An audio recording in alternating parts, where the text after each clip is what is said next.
Good evening and welcome to the wrap-up of round 9 in Tata Steel. Today we had a great clash between Ferrugia and Magnus. Ferrugia may be a future world champion against the current world champion, which the current world champion actually won. And the other game of the day is the one between Duda and Xiong. They had a really nice match going on during World Cup, and we're gonna see what they did today.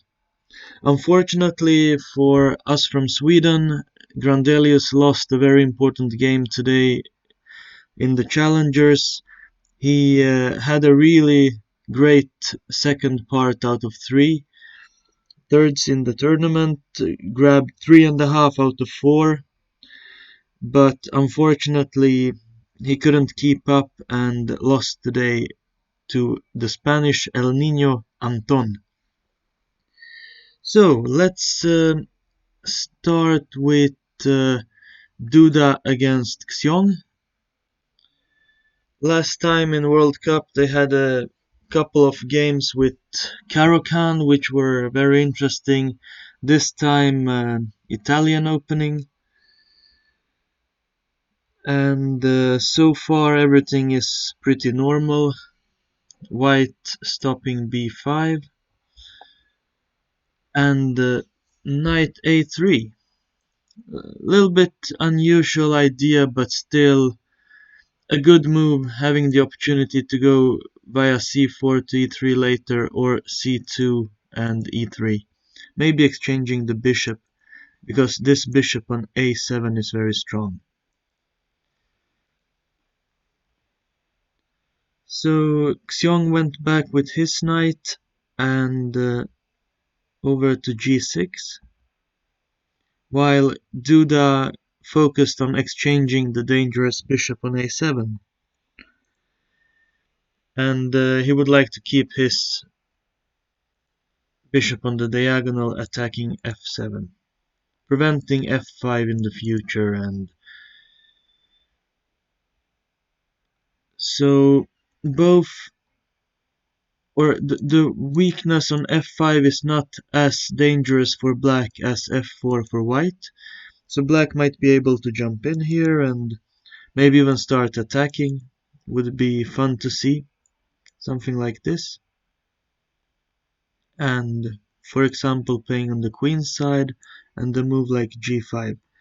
For the moment it's not possible because it will be hanging on f7, but maybe starting with a move like rook to g8.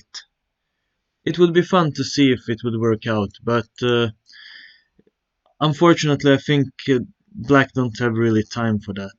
White can break in the center and play rook to e1 and is a bit faster.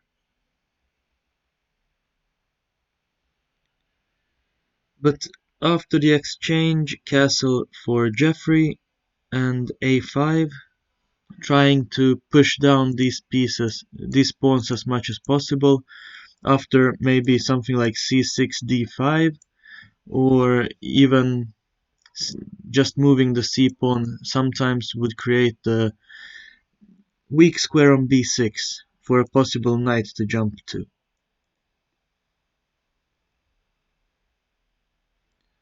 So we have b5,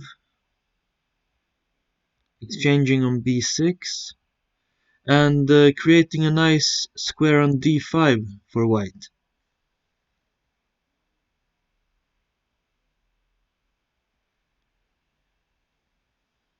And b5, moving the bishop back. So if black would be able to, it would be nice to play a move like d5 and just exchange some pieces. But unfortunately the pawn is hanging on e5.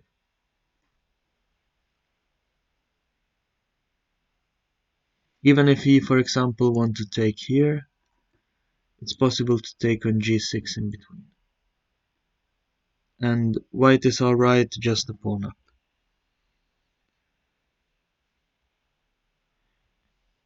So Jeffrey tried to build up a bit. Queen d7, sometimes even targeting h3 with knight f4 and sacrificing the knight if the position open up a little bit. So this bishop joins the attack from b7. And when Duda moved his knight, the pawn on e5 is not attacked anymore, and d5 is possible to play.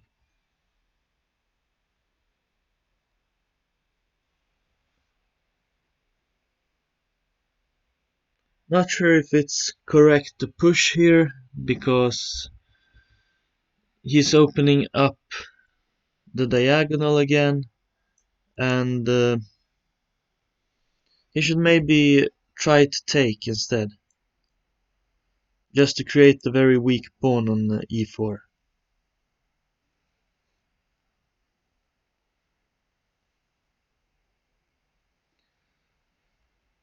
So after d4, Duda jumped into d5.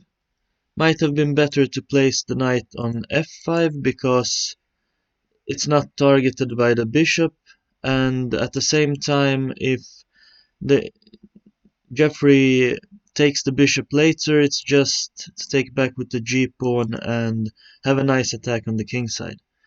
At the same time, when playing knight f5, there are some nice ideas sometimes to play g3, put the king on g2 and bring the rook to h1, and in that position be able to take on g7, because when king takes, you might bring the queen to d2 and h6.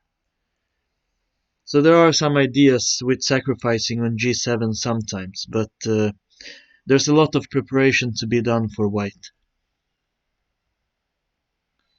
Uh, he didn't place the knight on f5, he went to d5 instead, and we have queen d6, because the threat is knight to b6 and forking.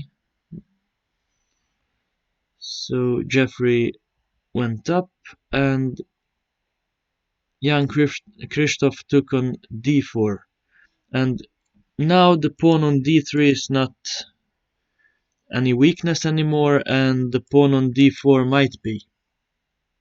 At the same time, these four pawns are stuck together, and it's possible to build up something on the king side. Just start pushing them. g3, targeting to push it, f4, maybe g5, f5, bringing the rook to the h file, so when the pawns are marching, just hitting on the h file in the end.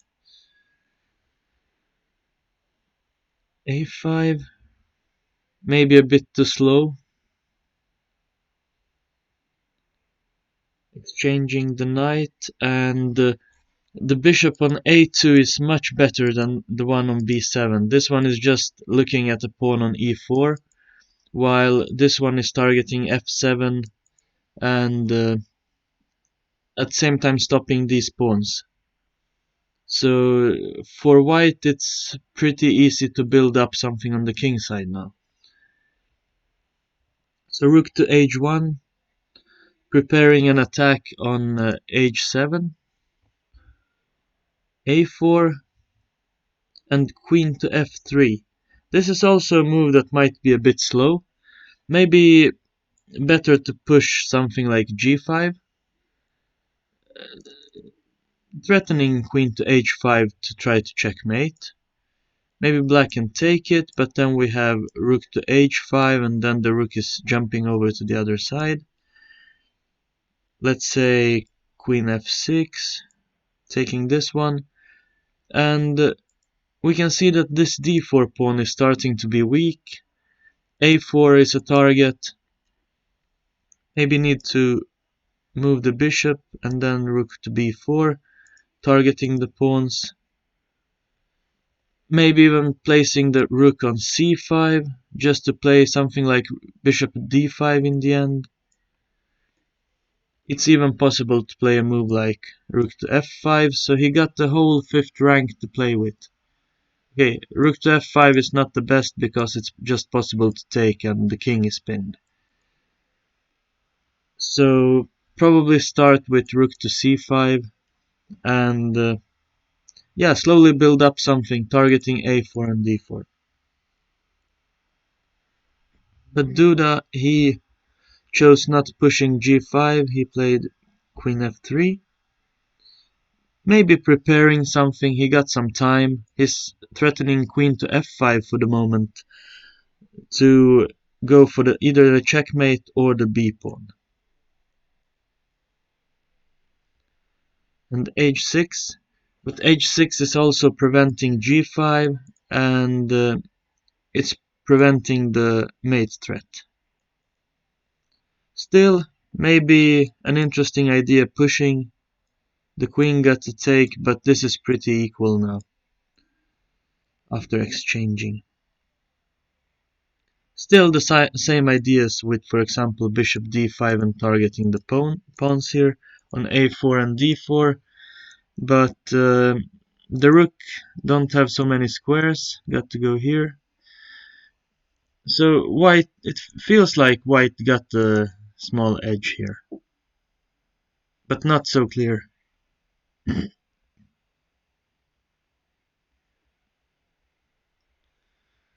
Duda chose to play queen f5, targeting b5, bishop c8. He took, but then the d3 seems to be falling. And the d3 pawn was a pretty important pawn covering e4 and creating more stability in the pawn chain. At the same time, when Jeffrey got this pawn, he got a dangerous d pawn.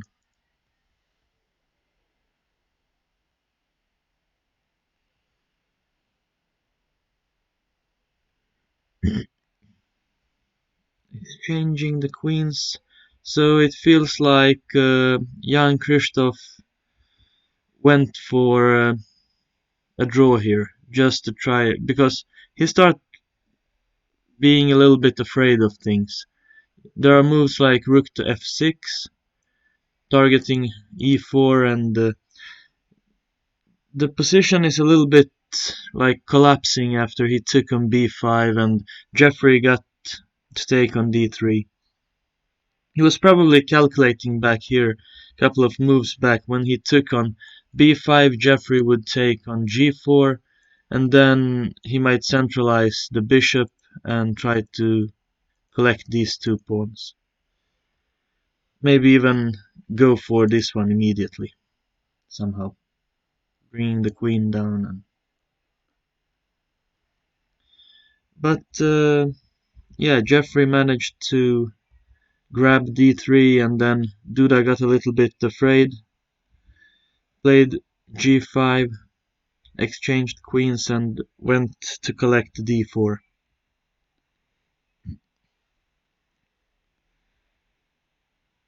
But at the same time, this is a position where he managed to grab a pawn also. After g4 he can take on a4 and try to just simplify and win with the pawn on b2. Still a nice advantage for white here.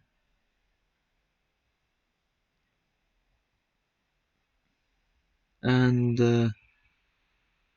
this is a sequence where white's pushing and targeting f7, maybe rook a7 is coming and it's very hard for black to protect. So he took this one. After taking on f7, he's winning an exchange because a move like king h7 is checkmate on h1 again.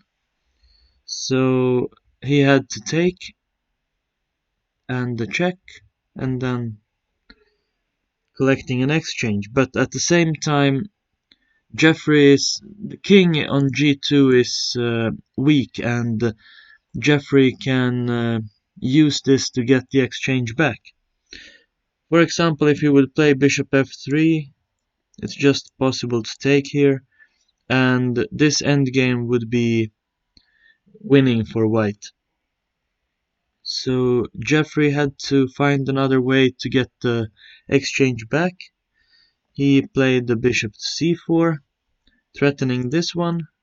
At the same time, bishop d5 is not possible to stop, so he had to give the exchange back. And Duda played rook to a4 to try to target the pawn. He wanted to centralize the rook on f4 and play b4 and then run around with the king. But Jeffrey didn't allow this. He played rook to d2. And already here it might have been a better way forward to play rook to b8. And then start running with the king immediately. Just to play the rook to b3. And when playing rook to a4 he's losing a tempo. He can't play, for example, rook b4 and rook b3 later.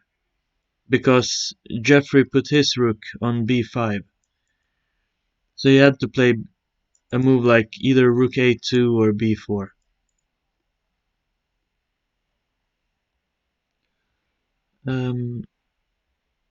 Yeah, so for example, rook there, rook to d2, and king f1. If black brings the king, just bring the king here. Maybe even sacrifice the pawn. Put the rook on b3 and try to run around with the king here.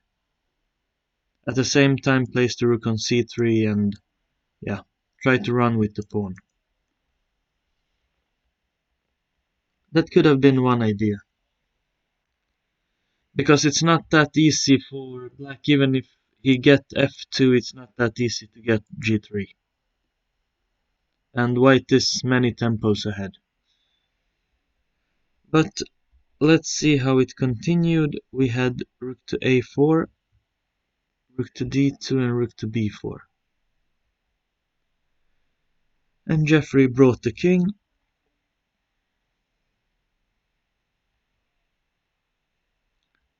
Maybe not the right way to check. Might have been better to play, for example, king to e1. Get to go to c2. And then the question is always when to sacrifice on f2 to try to activate the king.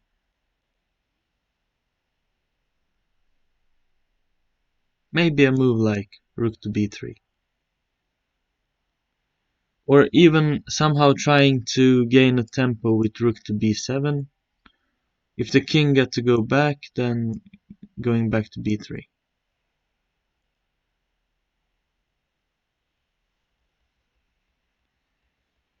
Okay, let's see what happened.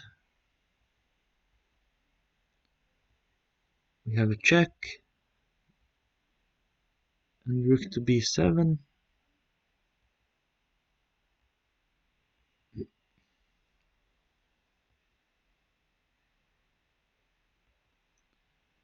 And the rook back. He's never really going for the idea to try to run with the king.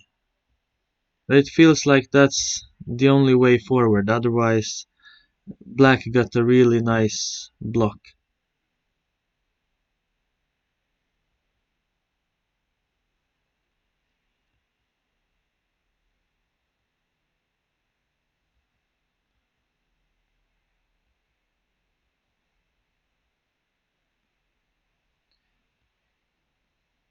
We have king d1. But maybe a move like king c1 here. Just to prevent this square.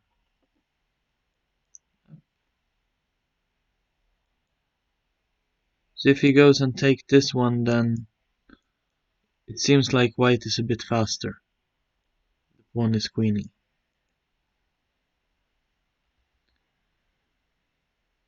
But let's see what happened. King to d1, rook c7 and b7.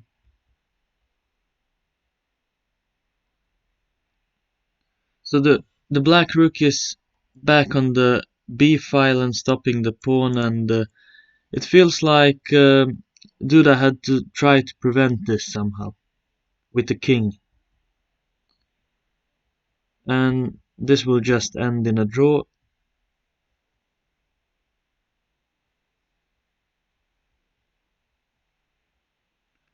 Jeffrey is just covering the squares, not letting the white king to enter, neither on c4 or f4, because then it would probably be a win for white.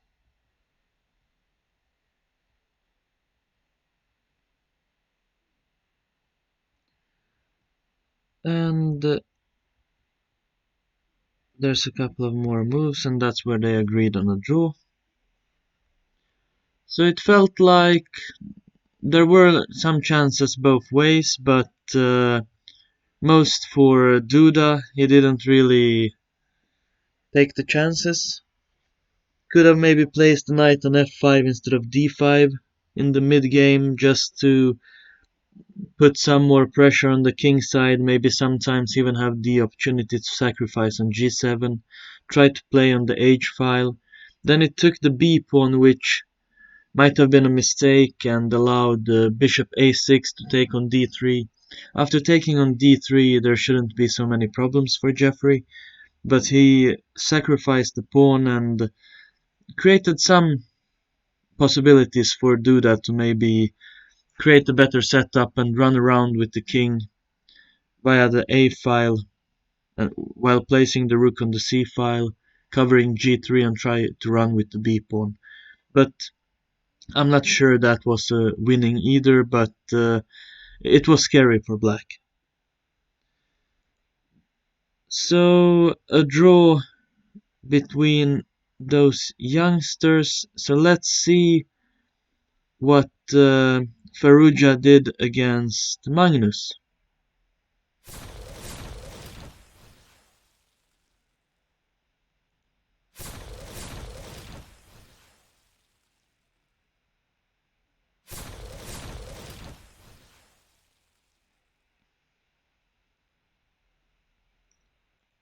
So we have Farrugia playing e4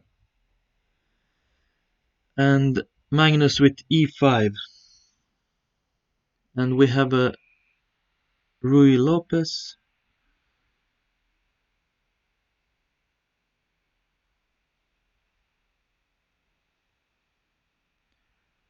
Pretty standard moves to start with, and playing the knight over to f1 and g3. Magnus putting the bishop on f8 just to have the possibility to play g6 later. The knight is jumping around, so if he plays the knight on g3, Magnus' idea is to meet the knight with g6, so he can't enter either on f5, h5, cover the squares, and place the bishop on g7. We have h3 covering g4, so bishop g4 is not possible when playing d4. And b5, so after h3, Magnus decided to place the bishop on b7 because the g4 square was not available. And we have d4 from Farrugia. a3 is maybe a bit slow, but at the same time he is taking away the b4 square. So sometimes he's able to play b4 himself, and he can take back with the c pawn on d4 and cover b4. So the knight can't jump in. We have knight to b8, rerouting the knight, because on c6 there's not so many squares, and the square on c4 is not that fun either, because white will just take it and the pawn on c4 will be very weak. So he wants to reroute the knight over to d7 to have possibilities to play it to either b6 or c5, even in some variations protecting f6 and e5.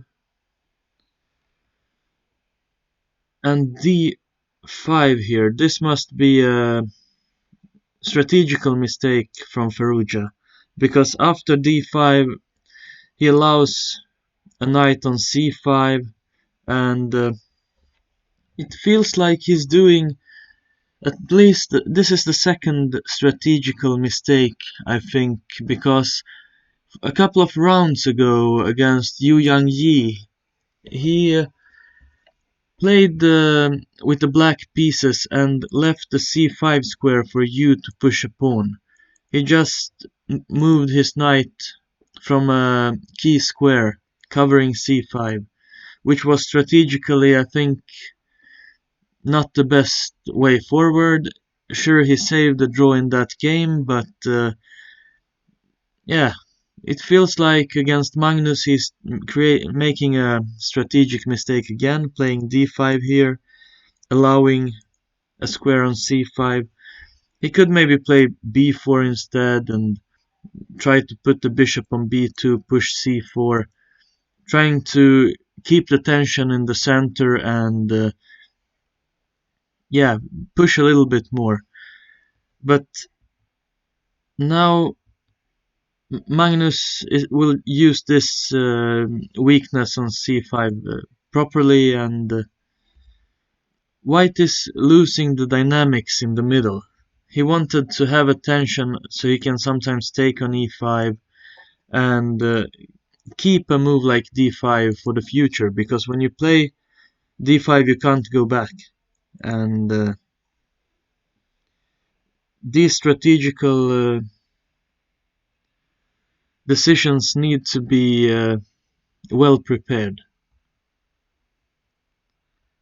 So c6 and c4. Sure, he wanted to create more tactics and push, but at the same time he got to watch out. Magnus brought the knight. We have a4, so he is targeting to just simplify and push on queenside, but this bishop is really nice placed. It's covering d6. He got the opportunity to play bishop h6 in some variation. This one is covering the light squares, well placed for the tension from c6 to e4, targeting all the pawns. He got a nice knight entering on b6, c5, so the pieces from Magnus are much better placed than Alireza here. He got a bishop on c2 that is looking at the pawn on both a4 and e4, so it's a little bit stuck. This one might even become a target after a move like rook to c8, and when Magnus is starting to open up the c-file. And all the pieces are a little bit misplaced, because now you have a tension on c4 and he can't play a move like knight to f1 because it's hanging. And he would like to move the knight, put this bishop on e3 to activate it a little bit, create some play, maybe grab the c-file. But so it's not that easy for Alireza to go forward here. Played b3 and Magnus brought the rook to the c-file.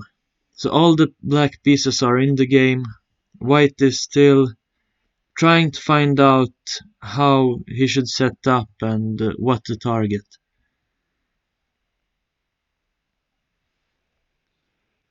And now the c5 square, the key square for the knight, is available. He is opening up another diagonal for the bishop. So he is able he got a nice square on c5, he is able to play bishop to h6, bishop to a6, just to hit the diagonals and activate the bishops. Putting some pressure on c4.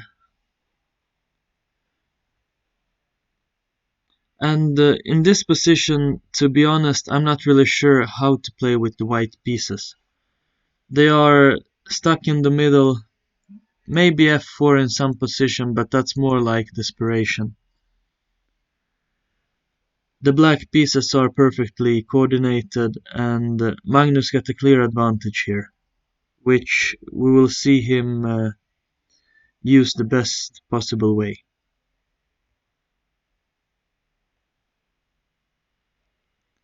So playing h5, so the bishop on h6 will never be threatened. even taking away the g4 square for maybe a pawn coming or the knight. Because in this position Magnus don't want to change pieces. He just want to keep the tension on the board, have all the pieces well coordinated, while it will take time for Ferrugia to find the way forward for his. And in the right moment e4 will fall or a4.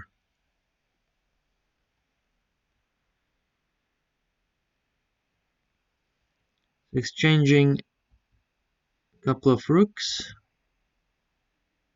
And another little bit strange move going back to f1. At the same time, it's very hard to make a move. For example, this square is not available, you can't play a move like knight to c4. It's hanging. For example, something like this. And this pawn might be running later, it's hanging on e4. So white got some problems. But knight to f1 is not really making it easier. You don't have any proper squares. h5, locking the knight. Yeah, and Ferrugia don't really know what to play here, so he's just jumping to e3 and f1 with the knight. And yeah, it's not that easy to move forward. It's Magnus dictating the game. He tricked him strategically.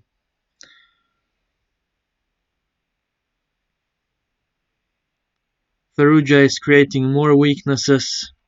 We have g4 here for a possible piece. The king is weakened. And now Magnus is threatening a4 and sometimes even maybe bringing the queen to h3 to jump in with the knight. So we have a queen on h3 and knight on g4. Some possibilities. He went to grab a4. Ferrugia managed to exchange one piece, but still Magnus' bishops are dominating the board. And hitting d2, very hard to protect. You can't play, for example, a rook to b2, which you would like to close the second rank and protect the knight.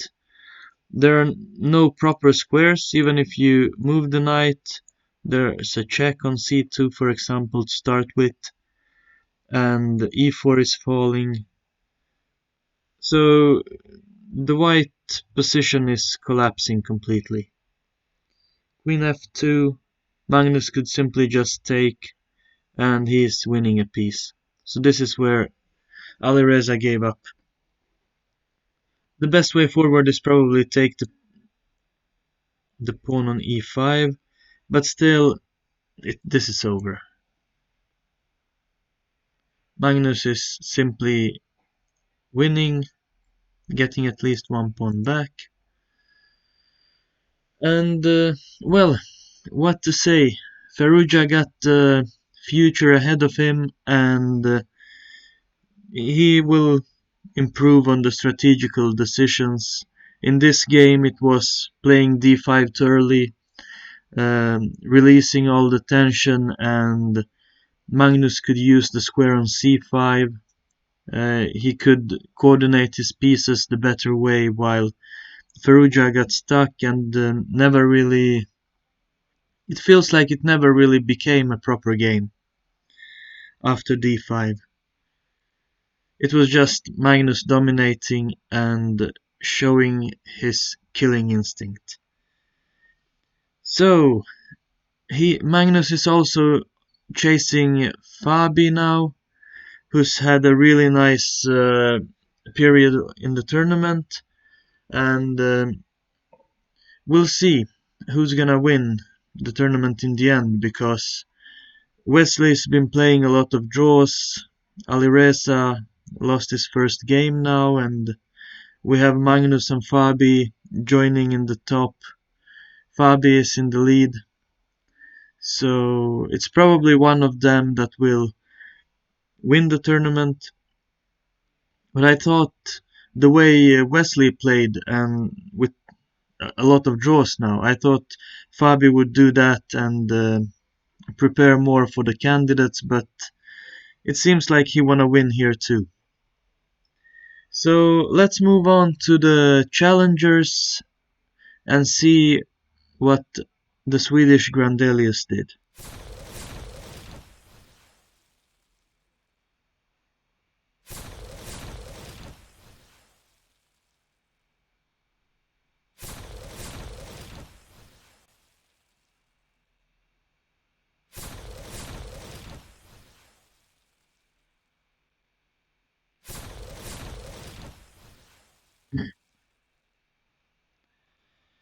Unfortunately, this game was a key game for the tournament, and if Grandelius would have won, he would be in the top. But now it's Anton joining Elyanov, and yeah, looks like a very dangerous candidate. So he's probably the favorite to win the tournament now. He got the white pieces against Elyanov later also. So Nils trying to play a slower, like Sicilian with the tempo up.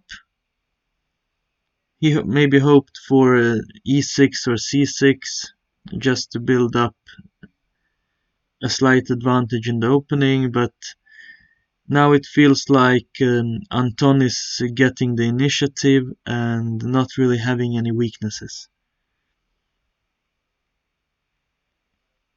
A5 preventing b4 because Nils would like to push here, maybe rook to b1, a3, and he got to create something on the queen side.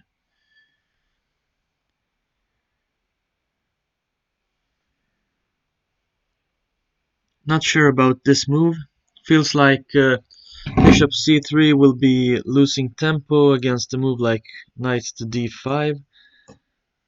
He should maybe start with the castle, for example, and then something like a3. Try to play rook to b1 and b4. But at the same time, the problem with a move like a3 is that black can play a4, and you don't have the knight on c3 to target the pawn.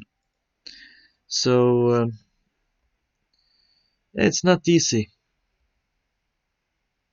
Feels like Anton got a nice opening, but we have bishop c3, f6, and b3. He's opening up a square on b2 where he wants to place his bishop.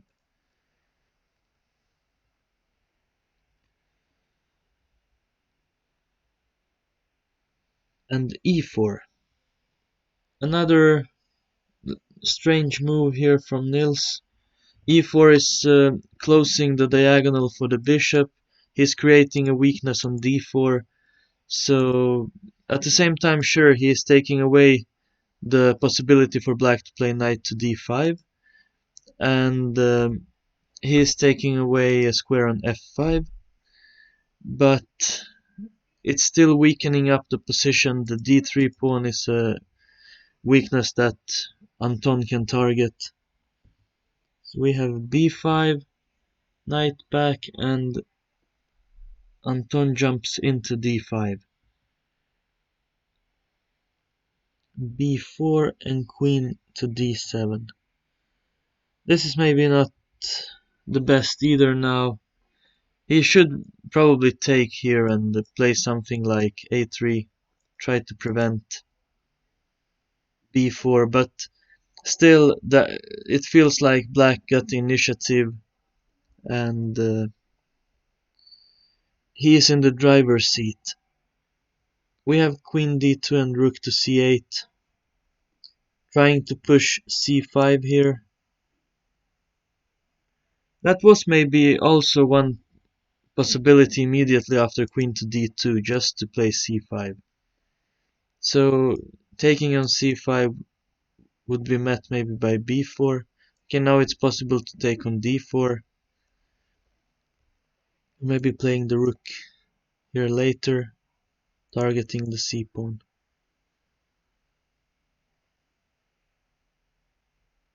But it's very complicated. Anton started with rook to c8. Nils took on d4. And again, we see a game where one player got the majority on one side while the other one got it on the other. Nils got the king side, but it's very slow. There are no proper squares for the knights. How to coordinate them.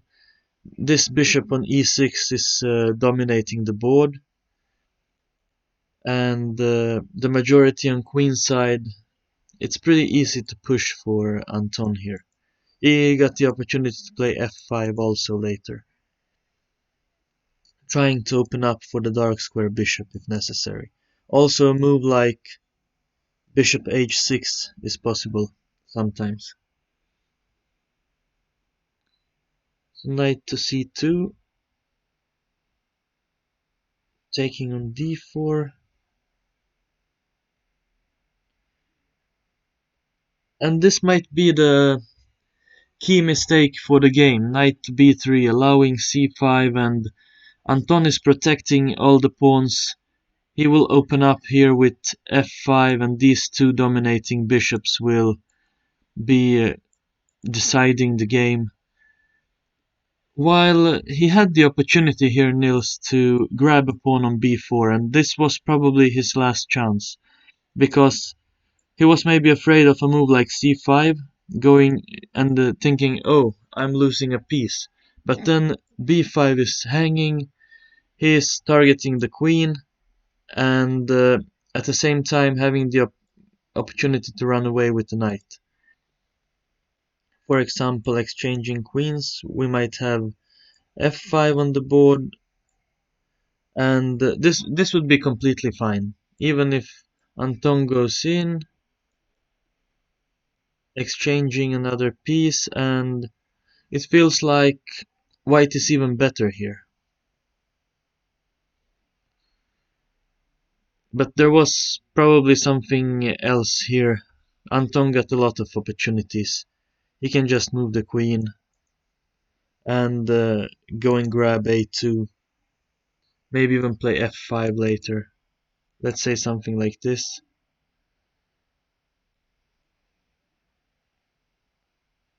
And for example f5. Still very unclear, because after a move like f5 the diagonal for the white square bishop of Nils will be open, and it feels like there's chances for both. But Nils played knight to b3, and after c5 it feels like Anton is clearly better, and yeah, he's having very dangerous pawns here just running. Knight to c5. He could maybe even sacrifice here immediately. Play something like this.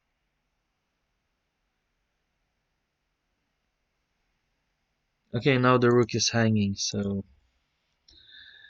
yeah, maybe not immediately, because yeah, now white might survive. It's not that easy. But queen d6, preparing. The knight will not run away. And now when the bishop is moving from the key diagonal here, targeting a8, Anton sacrificed the exchange and open up the position. The dominating bishops and the two passed pawns running. He could maybe even just start running here. The only square for the knight is b3 and just push. Something like this. and there are big problems for white. This knight need to move and then this pawn will come.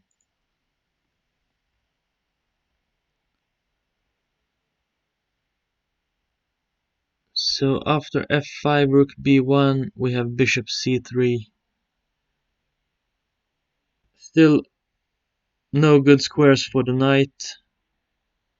a2 is falling and the pawns are starting to run. So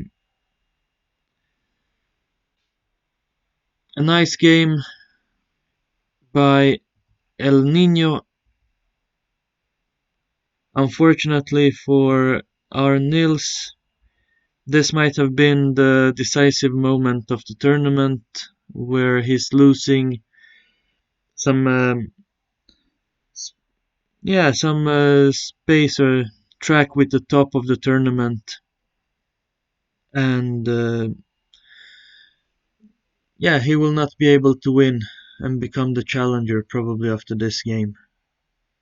We have El Nino and Delyanov fighting for the moment. So this is where he gave up.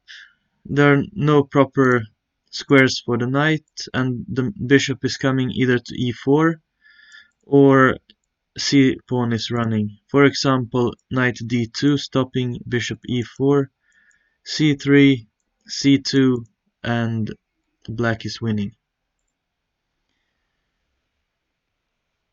A very tough game for Nils. It feels like he didn't really get the opening he wanted, got under pressure, and made a key mistake when he didn't take the pawn on b4. That was his opportunity to stay in the game, and after that, after when Anton played c5, the game was in general over. So let's hope Nils can make a great comeback and win the last 4 games, because that is probably what is needed. Maybe at least 3.5, which he did in the second third of the tournament. Otherwise, we won't see him in the Masters next year. Thank you for following and see you tomorrow. Good night.